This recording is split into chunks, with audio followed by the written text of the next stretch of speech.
लग रही है, बहुत बढ़िया प्रॉब्लम लग रही है। देखिए इसको कहता है कि is the following statement true और फॉल्स। नीचे एक स्टेटमेंट दिया है और कह रहा है कि ट्रू है कि फॉल्स है, स्टेटमेंट बताओ।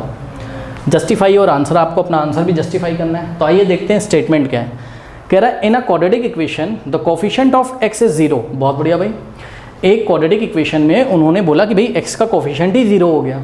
ठीक है, करते हैं।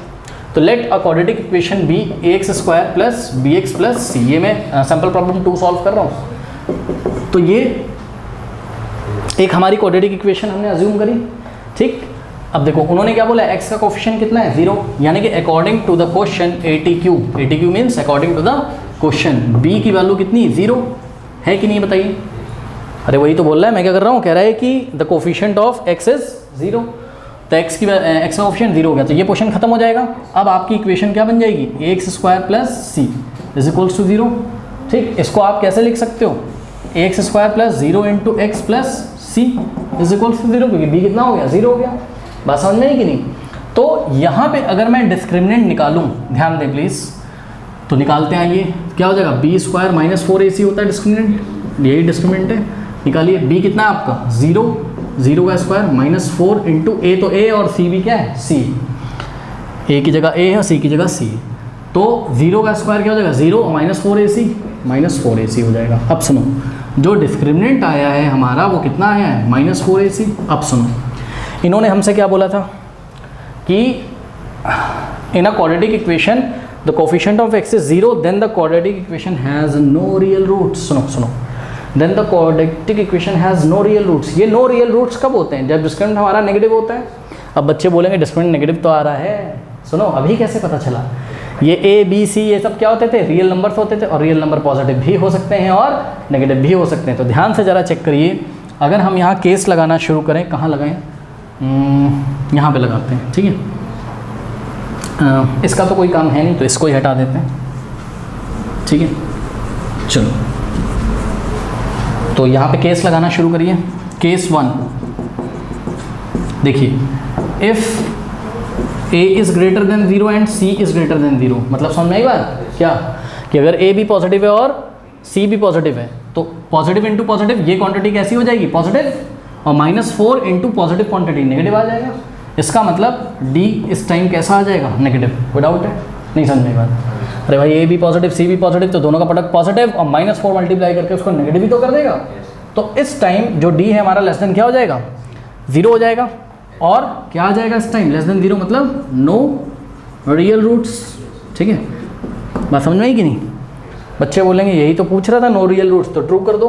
नहीं, अभी देखो जरा, केस 2 में if a is less than 0 and c is less than 0, मतलब a भी नेगेटिव है और c भी नेगेटिव है, तो d भी नेगेटिव आ जाएगा। कैसे, ध्यान से चेक करो, a भी नेगेटिव c भी नेगेटिव, तो नेगेटिव इंटू नेगेटिव ये पूरा फिर से पॉजिटिव हो जाएगा, -4 उसको मल्टीप्लाई करके नेगेटिव भी तो कर देगा, यानी कि d की वैल्यू फिर से नेगेटिव आ गई। तो फिर से क्या आ गया, नो रियल रूट्स। तो बच्चे बोलेंगे ट्रू तो कह रहा है, नहीं। केस 3 देखिए जरा, केस 3 में if a is greater than 0 and c is less than 0, मतलब a पॉजिटिव है और c क्या है नेगेटिव है, और वाइस वर्सा का मतलब उल्टा। इसका उल्टा क्या, कि c क्या हो जाए पॉजिटिव और a क्या हो जाए नेगेटिव। मोटी बात यह है कि अगर a पॉजिटिव हो जाए और c नेगेटिव हो जाए, तो इसका प्रोडक्ट क्या आ जाएगा, नेगेटिव ही तो आ जाएगा। पॉजिटिव इंटू नेगेटिव क्या आ जाएगा, नेगेटिव। ध्यान से देखो, कुछ ऐसा हो जाएगा -4, और यहाँ क्या आ जाएगा नेगेटिव, और माइनस माइनस क्या हो जाएगा, पॉजिटिव क्वांटिटी हो जाएगी कि नहीं हो जाएगी। ठीक, या इसका उल्टा हो जाए, मतलब अगर c पॉजिटिव हो जाए a नेगेटिव हो जाए। ठीक है, c को पॉजिटिव रखो, a को नेगेटिव, फिर भी a नेगेटिव आएगा, और नेगेटिव इंटू नेगेटिव क्या हो जाएगा, पॉजिटिव हो जाएगा।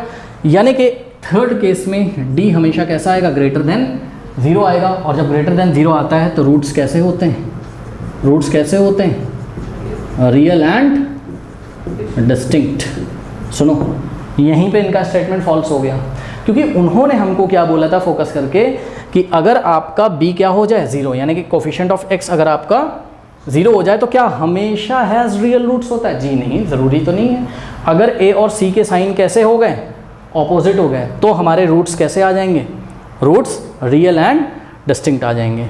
ठीक है, बात समझ में आई कि नहीं आई, है ना। तो इनका स्टेटमेंट कैसा है, फॉल्स है। और केस नंबर 4 भी देखिए, केस नंबर 4, हाँ ए और सी कोई रियल नंबर होते हैं तो चाहे ए 0 हो जाए और चाहे सी 0 हो जाए, मतलब either A is equals to 0 और एंड नहीं लिखा मैंने, और सी इज इक्वल्स टू 0, चाहे ए 0 हो जाए चाहे सी, दोनों में से कोई भी 0 हो जाए तो ये पूरे को क्या कर देगा मल्टीप्लाई करके 0। हाँ अच्छा, हाँ ए 0 हो नहीं सकता, बिल्कुल सही आपने मुझे याद दिलाया, ए तो 0 हो नहीं सकता, सॉरी, ठीक है। तो क्योंकि ए 0 हो जाएगा तो क्वाड्रेटिक इक्वेशन नहीं रहेगी, ठीक है ठीक है ठीक है। If C is equals to 0, अगर सी क्या हो जाए 0 हो जाए तो सोचो ये क्या हो जाएगा आपका पूरा 0, यानी कि डिस्क्रिमिनेंट क्या हो जाएगा उस टाइम 0, और रूट्स कैसे आ जाएंगे, रूट्स कैसे आ जाएंगे, roots are real and equal, यानी कि हम क्या देख रहे हैं, हम ये देख रहे हैं कि रूट्स, इन्होंने बोला था नो रियल रूट्स मतलब हमेशा इमेजिनरी होंगे, नहीं नहीं नहीं नहीं नहीं, रूट्स रियल और इक्वल भी हो सकते हैं और रूट्स रियल और डिस्टिंक्ट भी हो सकते हैं। ये इस बात पे डिपेंड करता है कि ए और सी के साइन कैसे हैं, ए और सी कैसे रियल नंबर है, कि वो पॉजिटिव हैं कि नेगेटिव हैं, कि दोनों ही पॉजिटिव हैं कि दोनों ही नेगेटिव हैं, कि एक पॉजिटिव है एक नेगेटिव है।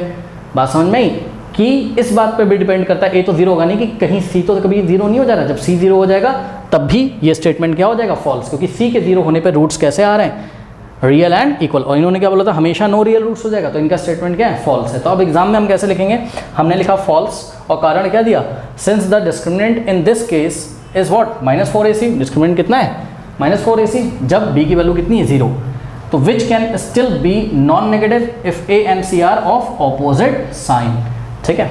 तो ये नॉन नेगेटिव भी आ सकता है, नॉन नेगेटिव मतलब समझते हो आप, सुनो नॉन नेगेटिव में दो बातें छुपी हैं, नॉन नेगेटिव का मतलब पॉजिटिव भी होता है और नॉन नेगेटिव का मतलब 0 भी होता है। तो ये बात जो हमने लिखी कि -4ac की वैल्यू जो है वो नॉन नेगेटिव, यानी कि या तो 0 हो सकती है और या तो कैसी हो सकती है पॉजिटिव भी हो सकती है। और ऐसा कब होगा, ऐसा तब होगा, आगे हमने लिखा हुआ है if a and c are of opposite sign, if a and c are of opposite sign मतलब a और c में से कोई एक भी क्या हो, सॉरी a और c के साइन ऑपोजिट हो, मतलब जब a पॉजिटिव हो तो c नेगेटिव हो, इसी का उल्टा जब c पॉजिटिव हो तो a नेगेटिव हो, मतलब a और c के साइन ऑपोजिट होने चाहिए।